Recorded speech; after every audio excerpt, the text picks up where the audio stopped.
నిన్న ఇవాళ శాసనసభలో మా ప్రభుత్వం ప్రవేశపెట్టిన శ్వేతపత్రాలు ఒకటి ఆర్థిక శాఖకు సంబంధించిన విషయం నిన్న పూర్తి స్థాయిలో ప్రభుత్వం వాస్తవాలను వివరించే ప్రయత్నం చేసింది.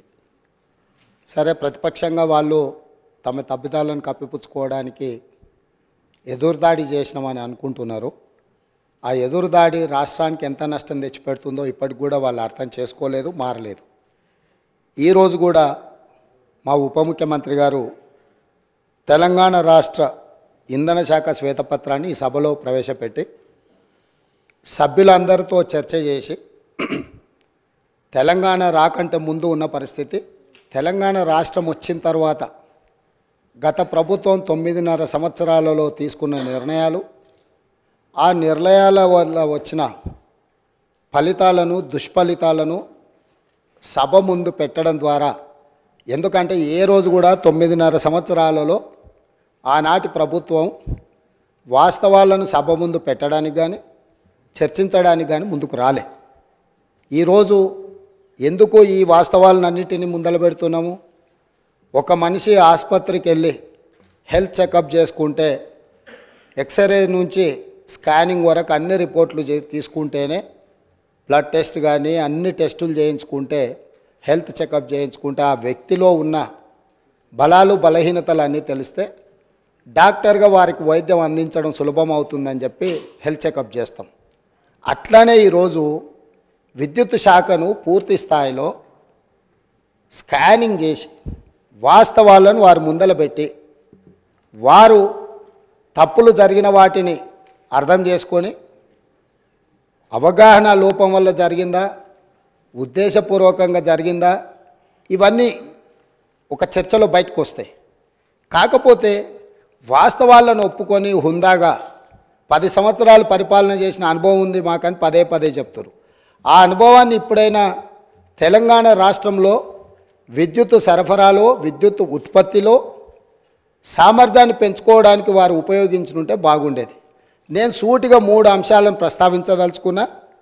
మాజీ మంత్రి జగదీశ్వర్ రెడ్డి గారు ప్రభుత్వానికే సవాల్ విసిరిండ్రు, మీరు విచారణకు ఆదేశించండి, మేము సిద్ధంగా ఉన్నామని.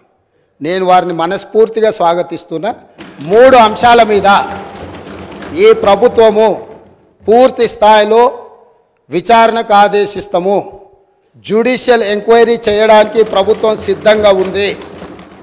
వారే కోరుకున్నప్పుడు వాస్తవాలను సభ ముందు పెట్టిన తర్వాత మాజీ మంత్రి గారు ఏదైతే జ్యుడిషియల్ ఎంక్వైరీ కోరుకున్నారో తప్పకుండా తమరి అనుమతి ద్వారా సభలోనే నేను ప్రకటన చేస్తున్నా. 3 అంశాల మీద జ్యుడిషియల్ ఎంక్వైరీకి మా ప్రభుత్వం సిద్ధంగా ఉన్నది అని చెప్పి ఈ సందర్భంగా తెలియజేస్తూ, ఆ 3 అంశాలకు సంబంధించి తెలంగాణలో కాలిపోతున్న మోటార్లు, పేలిపోతున్న ట్రాన్స్ఫార్మర్లు, ఆత్మహత్యలు చేసుకుంటున్న రైతులు, ఇది ఒక పెద్ద సెంటిమెంట్ విద్యుత్తు అనేది. ఈ ప్రజల యొక్క సెంటిమెంటును ఏ రకంగా గత ప్రభుత్వము ఆర్థిక ప్రయోజనాల కోసము వినియోగించుకున్నదో ఈ అంశాలు ఈరోజు బయటికి రావాల్సి ఉన్నది. అందులో భాగంగానే ఛత్తీస్గఢ్ ఒప్పందం. మన రాష్ట్రంలో విద్యుత్తు ఉత్పత్తి సరిపోవడం లేదు, అత్యవసరంగా మన అవసరాలు తీర్చాల్సిన అవసరం ఉన్నది. కాబట్టి ఏ టెండర్లు లేకుండానే డైరెక్ట్గా మేము ఆ ఛత్తీస్గఢ్ ప్రభుత్వానికి సంబంధించిన ప్రభుత్వ సంస్థతో తెలంగాణ రాష్ట్ర ప్రభుత్వం డిస్కామ్లు ఒప్పందం చేసుకుంటున్నాయని ఆ రోజు ఇదే సభలో ఈ ఒప్పందాలతో వేల కోట్ల రూపాయల భారం పడబోతుంది, ఈ భారాన్ని తెలంగాణ ప్రజలు భరించలేని పరిస్థితికి దారితీస్తుంది, ఈఆర్సీ ముందల మేము ఫిర్యాదులు చేయడమే కాకుండా మా వాదనలు వినిపించినాం. ఈ సభలో ఆనాటి ముఖ్యమంత్రి చంద్రశేఖరరావు గారికి మేము చెప్పే ప్రయత్నం చేస్తే మార్షల్స్ను పెట్టి మమ్మల్ని బయటికి గెంటేసి ఆ రోజు ఛత్తీస్గఢ్తోని తెలంగాణ రాష్ట్ర ప్రభుత్వం ఒప్పందం చేసుకుంది.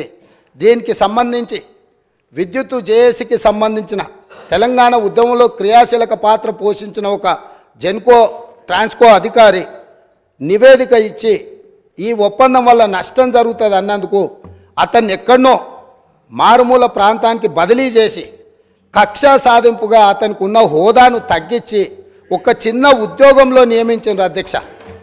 వారు ఇక్కడ సభ్యుడు కాదు కాబట్టి వారి పేరు తీసుకుంటలేను. సంస్థలో పనిచేస్తున్న ఉద్యోగి అనుభవంతో తెలంగాణ ఉద్యమంలో విద్యుత్తు జేఏసీని క్రియాశీలకంగా ముందుకు నడిపించి ఉద్యమంలో ముందున్న వ్యక్తిని తెలంగాణ రాష్ట్రం వచ్చిన ఎంబడే శిక్షించి ఎక్కడో మారుమూల ప్రాంతానికి బదిలీ చేసి ఉన్న హోదా కంటే అతనికి డిమోషన్. తెలంగాణ ఉద్యమంలో పాల్గొన్న వాళ్ళు తెలంగాణ రాష్ట్ర సాధనలో క్రియాశీలక పాత్ర పోషించిన వాళ్ళను మనం సమర్థించే అవసరమైతే ప్రమోషన్ ఇవ్వాలి.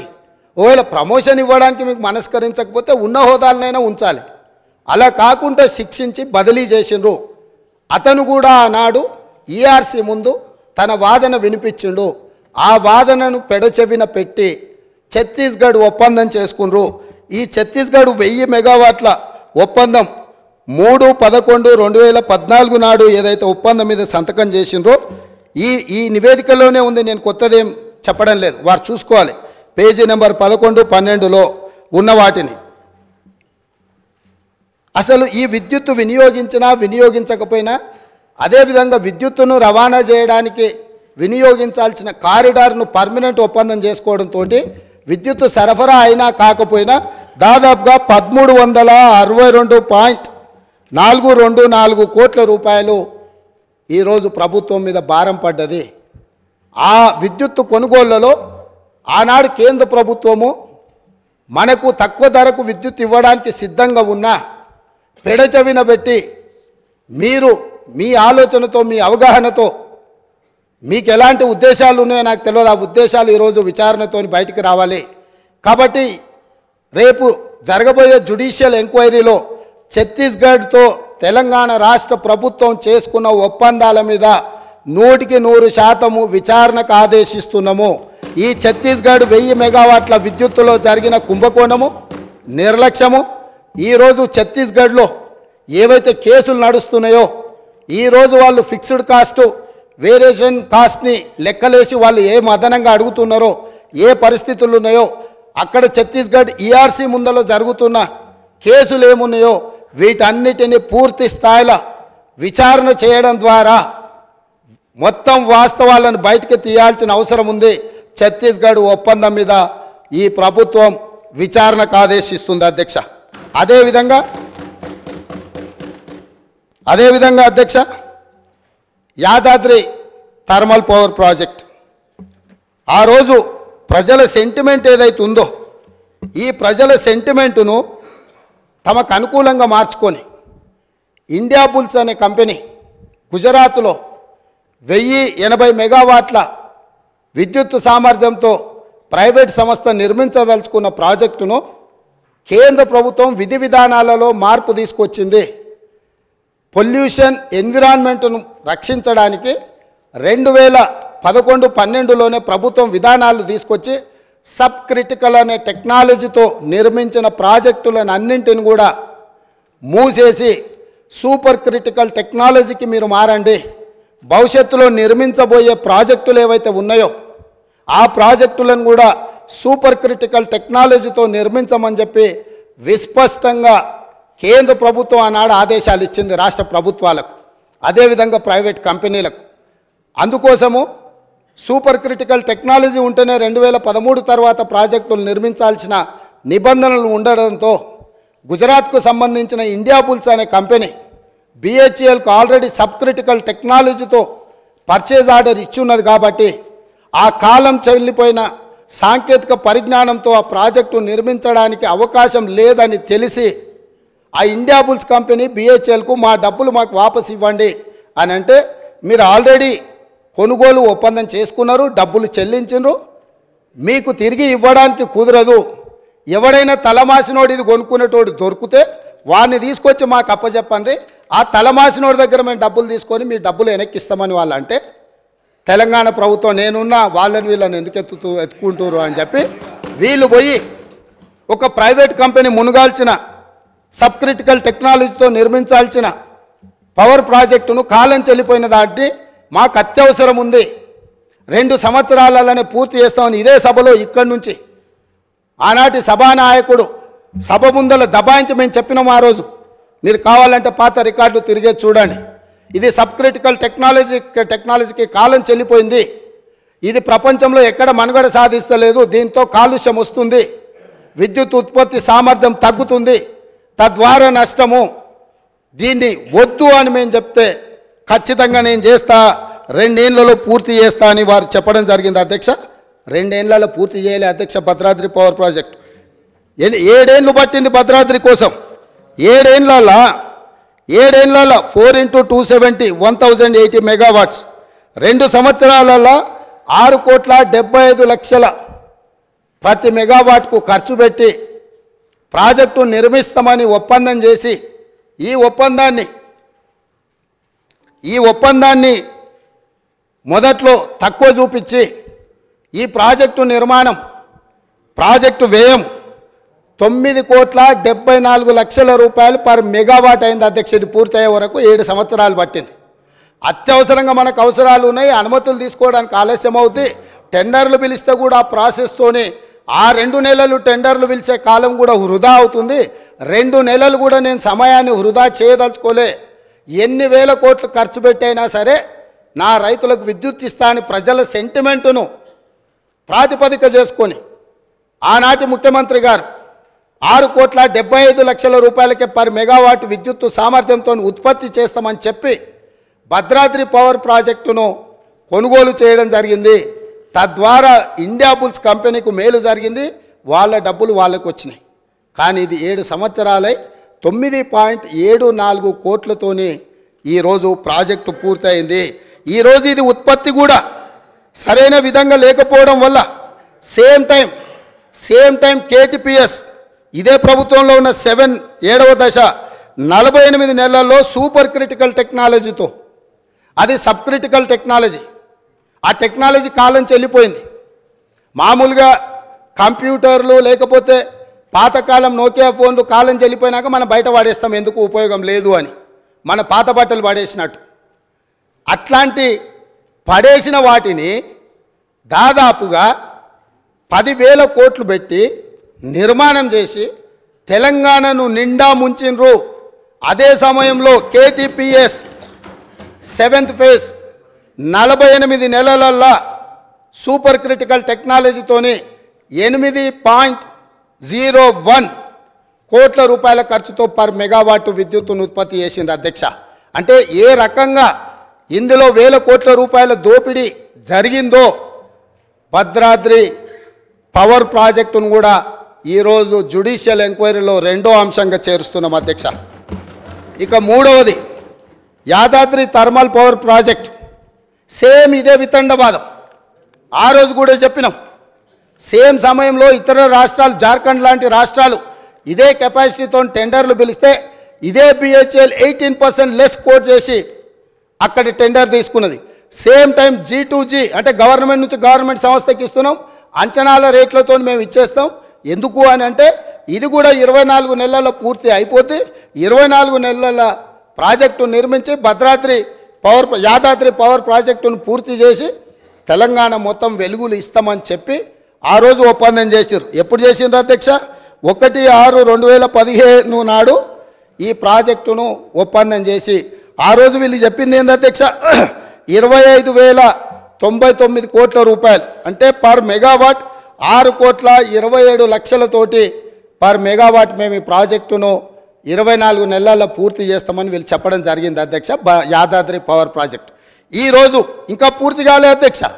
పోనీ ఏమన్నా ఈ గనులు ఆ జిల్లా నుంచి వచ్చిన మంత్రి గారు పాపం మా మంత్రి వెంకటరెడ్డి గారి మీద ఓ అంత దాడి చేస్తుడు. ఆయన మొత్తం రైతుల జీవితాలలో మొత్తం వెలుగులు తీసుకొచ్చినాను.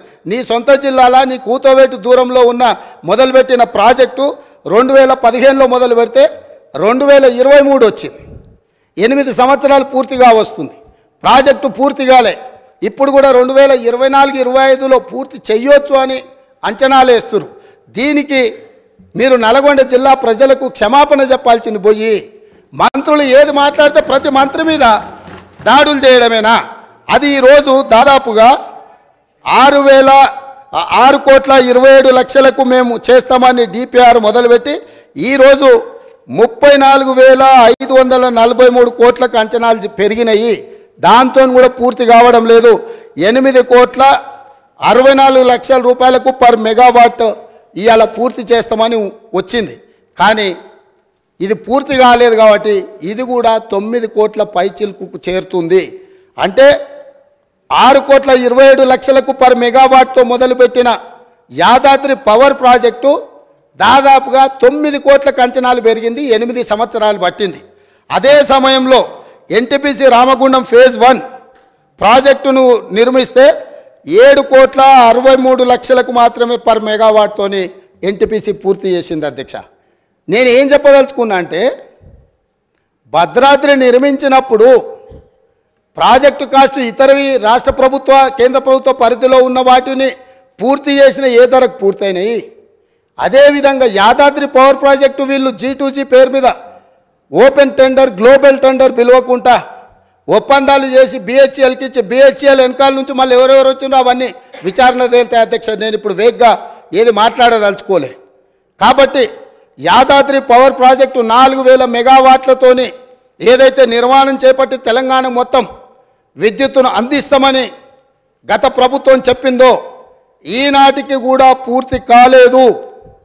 ఈ పూర్తి కాకపోవడానికి, ఈ అంచనాలు పెరగడానికి, అదే సమయంలో సూపర్ క్రిటికల్ టెక్నాలజీతోని అత్యంత అధునాతనమైన విధానాలతో ఏదైతే నిర్మాణం జరిగినాయో ఆ పక్కనే ఉదాహరణకు ఉన్నాయి. కాబట్టి ఈ 3 ప్రాజెక్టులు, 1 ఛత్తీస్గఢ్ ఒప్పందం, 2 భద్రాద్రి కొత్తగూడెంలో నిర్మించిన 1080 మెగావాట్ల నిర్మాణము ఒప్పందం, అదేవిధంగా 3వది యాదాద్రి థర్మల్ పవర్ ప్రాజెక్టుకు సంబంధించి BHELతో చేసుకున్న ఒప్పందాల నుంచి ఈనాటికి జరిగిన పరిణామాల మీద వారు కోరుకుంటున్నారు. కాబట్టి పారదర్శకంగా ఉండాలని వారు ముందుకు వచ్చినందుకు అభినందిస్తూ మా వైపు నుంచి కూడా మేము పారదర్శకంగా ఉన్నాం. తమరి అనుమతితోని జ్యుడిషియల్ ఎంక్వైరీకి ఈ 3 ప్రాజెక్టుల్లో మేము రెఫర్ చేస్తున్నాము. దీనికి కావలసిన మిగతా కార్యాచరణ మా శాఖ మంత్రి గారు, ఉప ముఖ్యమంత్రి గారు దీన్ని నెక్స్ట్ ప్రొసీడింగ్స్ ఏమి ఇవ్వాలి, ఏ రకంగా ముందుకెళ్లాలనో దీని మీద దృష్టి పెడతామని తెలియజేస్తున్నా. అధ్యక్ష, అదేవిధంగా మేము విద్యుత్ సామర్థ్యాన్ని పెంచినామని పదే తెలంగాణ రాష్ట్రం వచ్చినాడు 7,778 మెగావాట్లు ఉండే ఈరోజు 19,475 మెగావాట్లు మేము సాధించినామని చెప్తున్నారు. అధ్యక్ష, ప్రభుత్వ రంగంలో వీళ్ళు సాధించింది గుండు సున్నా కొత్తది. ఎందుకు అని అంటే ఇక్కడ సోలార్ చూడండి అధ్యక్ష, ఈ పేజ్ నెంబర్ 7లో ఆనాడు 74 మెగావాట్లు ఉంటే ఈరోజు 5,600 మెగావాట్లు వచ్చింది. ఇది గవర్నమెంట్ సంస్థ నిర్మించింది కాదు, ఒకటే 1 మెగావాట్ గవర్నమెంట్ నిర్మించింది ఈ 10 ఏళ్లలో. ఇవన్నీ ప్రైవేటు సంస్థలకు ఆనాటి ప్రభుత్వం టెండర్లు పిలిచి ఆనాటి ప్రభుత్వం ఒప్పందాలు చేస్తే వీళ్ళందరూ ప్రైవేట్లో వీళ్ళు నిర్మించుకున్నది. అదేవిధంగా కేంద్ర ప్రభుత్వం నుంచి వచ్చింది ఆనాడు 1,873 మెగావాట్లు ఉంటే ఈరోజు 186.76 మెగావాట్లు ఉన్నది. అధ్యక్ష, అదే సెంబీ కార్పు నుంచి 270 ఉంటే ఇట్లా ఛత్తీస్గఢ్వి ఇవన్నీ ఒప్పందాలు చేశారు. అధ్యక్ష, ఎక్కడ వీళ్ళు జెన్కో ఆధ్వర్యంలో రాష్ట్ర ప్రభుత్వం కొత్త ప్రాజెక్టులను ఏవి నిర్మించలే. వీళ్ళు గొప్పగా చెప్పుకున్న భద్రాద్రి కాలం చెల్లిపోయింది. యాదాద్రి ఇంతవరకు 1 మెగావాట్ కూడా విద్యుత్ ఉత్పత్తి చేయలే. 35,000 కోట్ల రూపాయలు ఖర్చు పెట్టి సింగిల్ మెగావాట్ విద్యుత్ కూడా ఉత్పత్తి చేయకుండా 10 సంవత్సరాల తర్వాత మళ్ళీ సభలో నిలబడి మంత్రులందరి మీద దాడి చేసి దబాయించి ఇంకా ఎంతకాలం గడుపుతారు. అధ్యక్ష, ఎంతకాలం గడుపుతారు? మేము స్పష్టంగా మా మంత్రి కోమటిరెడ్డి వెంకటరెడ్డి గారు 24 గంటల విద్యుత్ మీద వీళ్ళు డంబాచార ప్రకటనలు చేస్తుంటే సబ్స్టేషన్లు కూర్చొని లాగ్ బుక్కులు తీసుకొచ్చి ముందర పెడితే అక్కడ ఉన్న లైన్మెన్ క్లియర్గా చెప్పిండు 8 నుంచి 10 గంటలు ఇచ్చినాం, కొన్నిసార్లు 12 గంటలు ఇచ్చినాం సార్, ఈ మధ్యకాలంలో అంతకంటే ఇవ్వలేదు అని చెప్పి స్పష్టంగా చెప్పిండు. వారు ఎప్పుడైతే సబ్స్టేషన్లకి వెళ్ళి లాగ్ బుక్కులు తీయడం మొదలుపెట్టినరో అన్ని సబ్స్టేషన్లలో అక్కడ ఉండే రైతులని లాగ్ బుక్ తీయంగానే అది మాయం చేసిరు. ఈరోజు నిజంగానే వారికి పట్టింపు ఉంటే ఒక అఖిలపక్షాన్ని వేద్దాం, సబ్స్టేషన్ల వారిగా లాగ్ బుక్లు గతంలోనే మాయం చేసినా ఎక్కడున్నో బయటికి తీద్దాం. వీళ్ళు వ్యవసాయంలో మోటార్లు నడవాలంటే 3 ఫేజ్ కరెంటు ఉండాలి. వీళ్ళు వ్యవసాయానికి మోటార్లకు 3 ఫేజ్ ఇవ్వకుండా సింగిల్ ఫేజ్ ఎక్కువ గంటలు ఇచ్చుకుంటా వ్యవసాయానికి ఉపయోగం లేకుండా 24 గంటలు ఇచ్చినము అని భ్రమలు కల్పించి రైతులను మోసం చేసిండ్రు అధ్యక్ష. దానికి సంబంధించి వాళ్ళు కోరుకుంటే మాకేం అభ్యంతరం లేదు. అఖిల పక్షాన్ని నిజ నిర్ధారణ కమిటీ కింద ఏద్దాం. ఆ పార్టీ ఆ మంత్రి గారిని కూడా ఇందులో భాగస్వామిని చేయండి.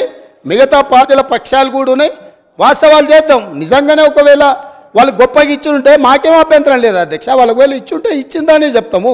ఈ రికార్డు ఏది మేము తయారు చేసింది కాదు కదా, వాస్తవాలు సంబంధిత శాఖ అధికారులు నివేదిక తయారు చేసిరు, మా మంత్రి గారు సభలో పెట్టిండ్రు. మా మంత్రి గారు అందరినీ చర్చించడానికి అవకాశం ఇచ్చిండ్రు. అందరు చర్చించిన దాని మీద వారి సూచనలు బాగుంటే అవి తీసుకుంటామని కూడా చెప్పినాం. ఇప్పుడు వాళ్ళు ఒక మంచి సూచన చేసిరు, మీరు జ్యుడిషియల్ ఎంక్వైరీ చేయండి, మేము సిద్ధంగా ఉన్నాం. ఇంత మంచి సూచన వాళ్ళు చేసినాక ప్రతిపక్షమే ముందుకు వచ్చి వాళ్ళ పరిపాలన మీద పారదర్శకత కోసం జ్యుడిషియల్ ఎంక్వైరీ అడిగిండ్రు కాబట్టి వారి కోరిక మేరకు జ్యుడిషియల్ ఎంక్వైరీకి ఈ ప్రభుత్వం ఆదేశాలు ఇస్తుందని తమ ద్వారా తెలియజేస్తున్నాను అధ్యక్ష.